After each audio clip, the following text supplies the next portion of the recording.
A new life, a new beginning for 163 Syrian refugees who arrived in Canada.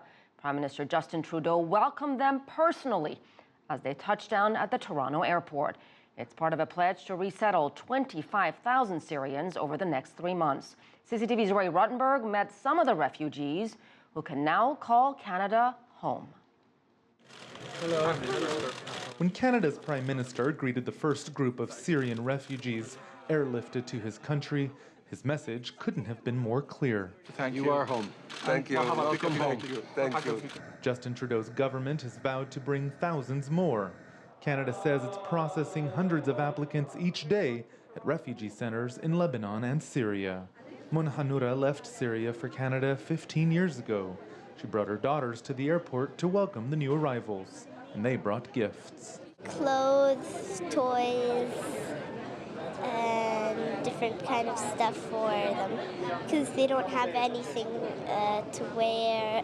Others came on their own. As a Canadian Jew, I felt it was very important. I mean, we know what it's like to be locked out of refuge when we needed it the most. Even as the government's plane landed, more Syrian refugees arrived privately on commercial flights.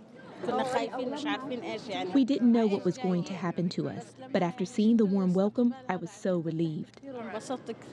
She and her family have been sponsored by a group of working mothers from a nearby town. We have signed an agreement that we are going to socially and financially take care of this family for a year.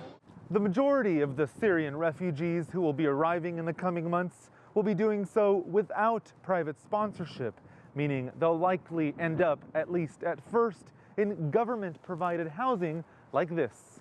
Mario Cala's NGO runs this facility in Toronto. We're expecting in the Toronto region of close to 2,000 in 3 months. So we have already established connections with hotels in the area that we will have to contract with. Canada, he says, is prepared, and half of all Canadians who support the government's resettlement plans tend to agree. Roee Ruttenberg, CCTV, Toronto.